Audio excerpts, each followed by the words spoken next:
Okay, you have to behave now because I started the recording. The sessions today are new sessions that nobody heard of before Friday of last week. Someone, well, more than one person actually, commented to me that this course was a lot like jumping off a cliff and figuring out how to build a parachute on the way down. And they weren't talking about the content. They were talking about the architecture. And I didn't realize that it was so overwhelming. So based upon the feedback, I went ahead and recreated some things over the weekend. And the session today and tomorrow are now and later in the day are primarily about talking about the architecture as opposed to the content. So when you, well, several of you are, well, most of you are brand new to this environment. So I suggest that right after the session, you watch this video called Navigating the Environment. The environment itself is built in a piece of software called Kumu, which has only been on the market since Valentine's Day. It's a piece of software I've been looking for 14 years, and it finally showed up.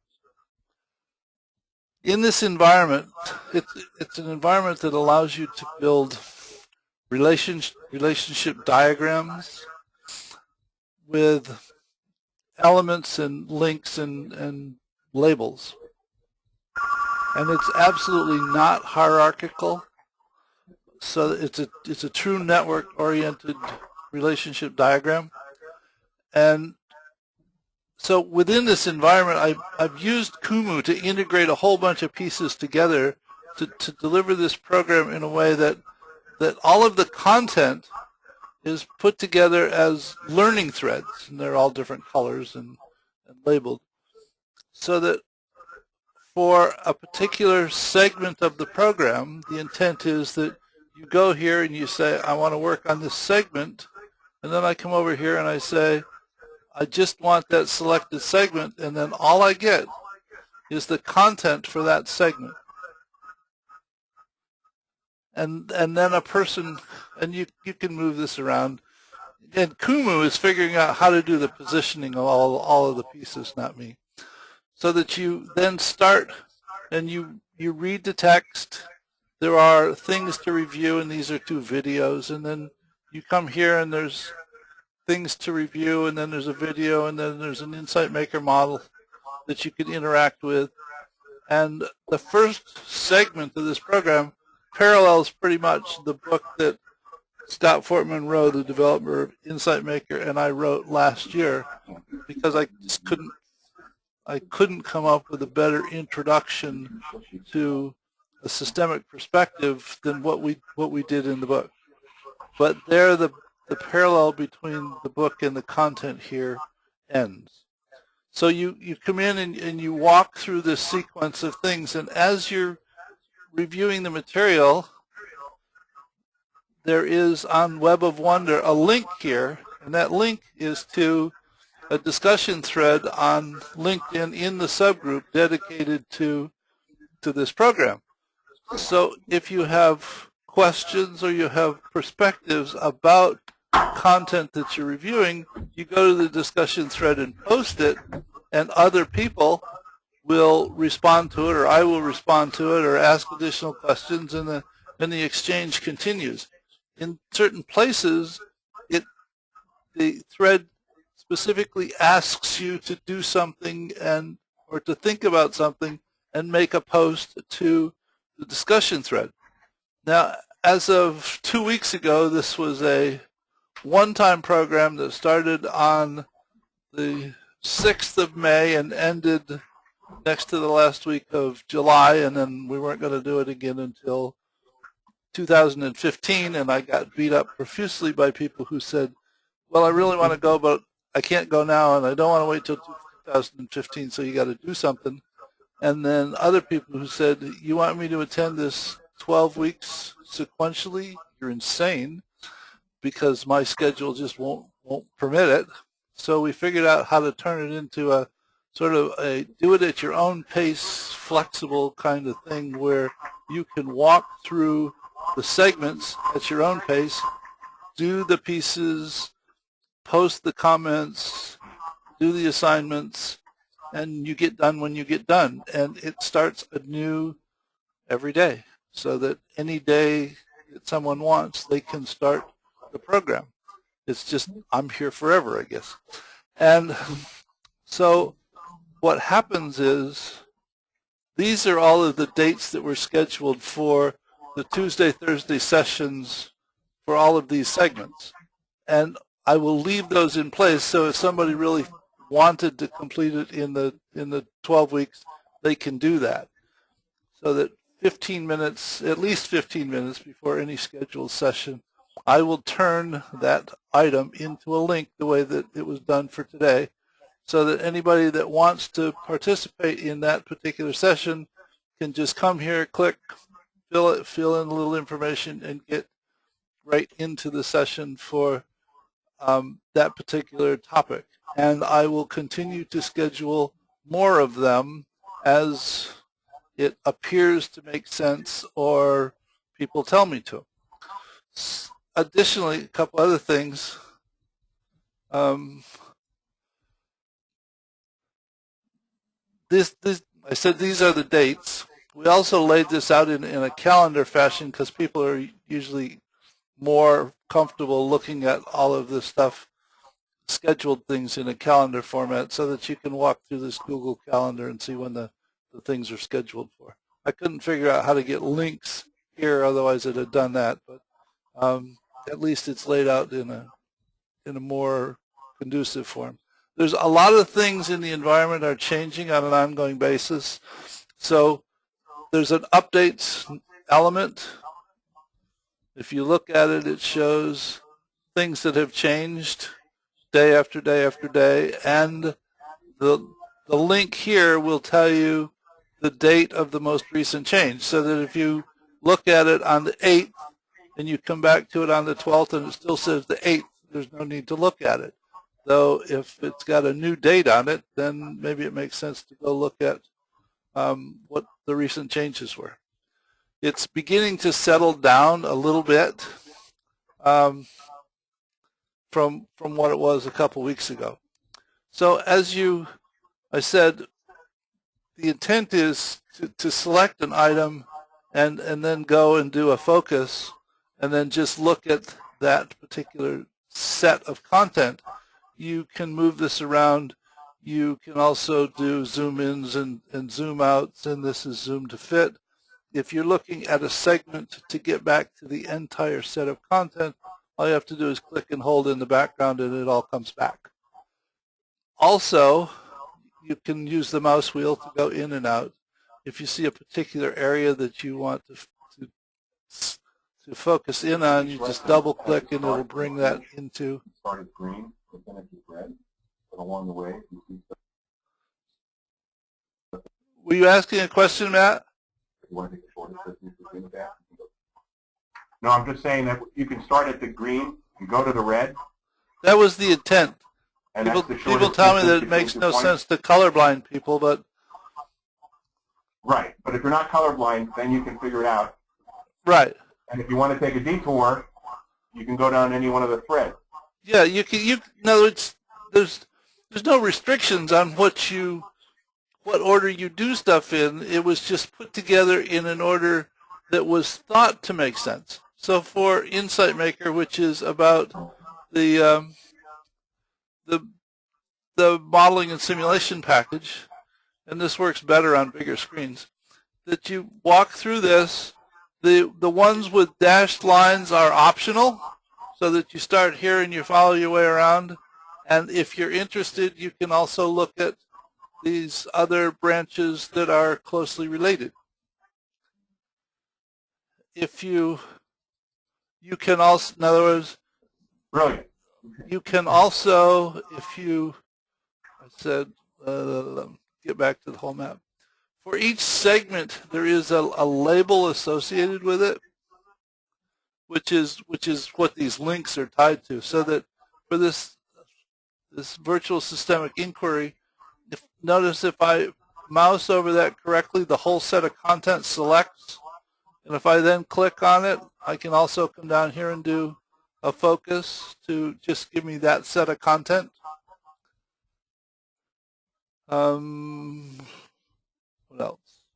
Oh, okay. So in terms of all of the stuff that got integrated together to make this all work, Kumu is the piece of software used to present this network environment.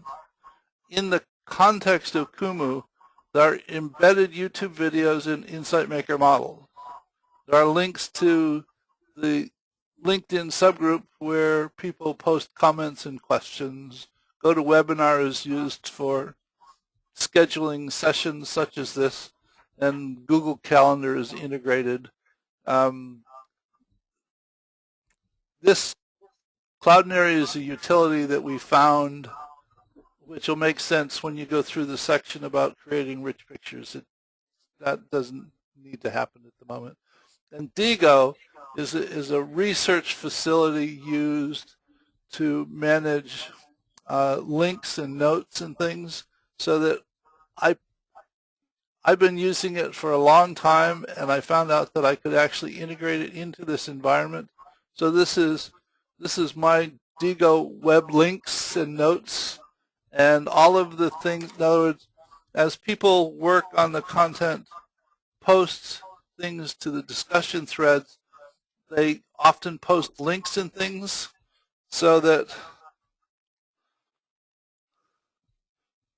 all of the things that they post are being captured. So here's a post that someone made about an article. No, I think it's a book.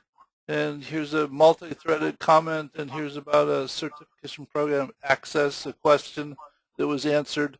And as content is, or things come up, they will get captured, and they will be in here, but there's tons of links in here about various and sundry things associated with systems thinking, articles by different people. And it's a reference point that integrated easily into the environment. So each one of these nodes has some text and a video that explains it in more detail than I can get into in a short period of time here. So have at it at your own pace, but this is a piece that didn't exist until this past weekend. So now, how about we do some Q&A? Hi, Peter, are you there?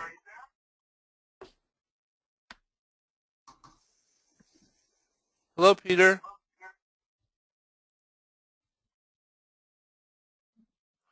Maybe Peter doesn't have a microphone.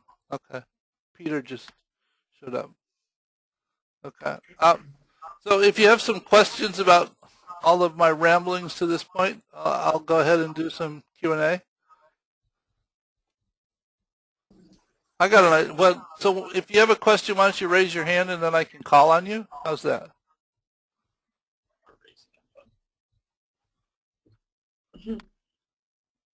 Not your physical hand, the one in the on GoToWebinar.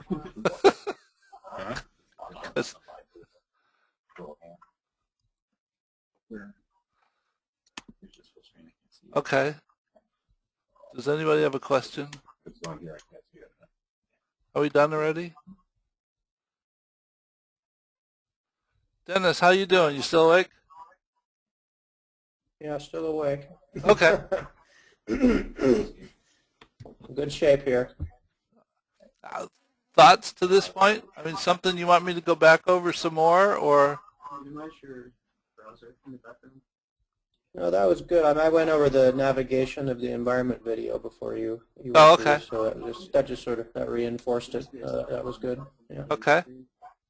Mm-hmm. I mean, I think that the environment is initially a shock because there are quite a few pieces that people are likely not to be at all familiar with. Though after you spend 50 to 20 minutes in here, it should be sort of comfortable.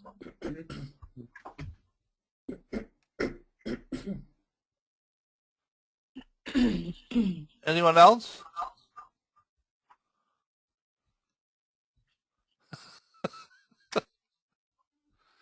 Okay.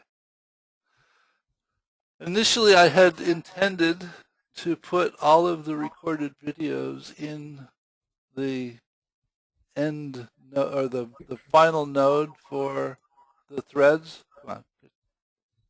No, some of them get kind of long, and it would have pushed it way down at the bottom. So what I finally decided to do was to put the recorded videos on the label for the thread itself, so that if you point to, I mean, you can usually find them on the diagram without having to search for them. But if you click from here, it will take you to that point to start with. It makes them easier, I think, easier to get to, so that the one for this session will be on this label for the program operations segment of content right after the, well, I don't know, whatever it takes for YouTube to process the video. Okay. Any other questions?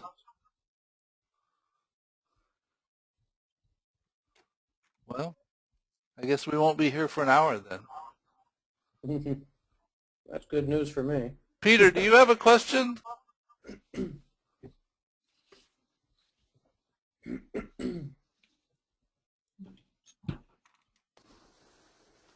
You can type it in if you have a question, Peter.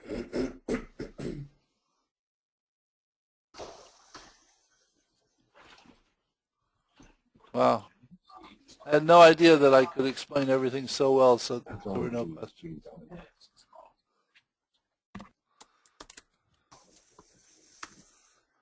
Okay. There is a discussion thread for this segment also, so that, you know, right after the end of this session, when you realize there was a question that you wanted to ask and didn't, then you can go ahead and post the question into the discussion thread. I monitor all of them 24/7. So, and there's a lot of exchange going on between the participants. So, I mean, if you have questions, ask them, and we'll continue on the way. Hey, Gene? Yes.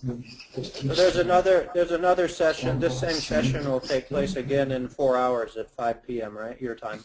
Yes. There's two, so I have a choice between midnight and 4 a.m., right?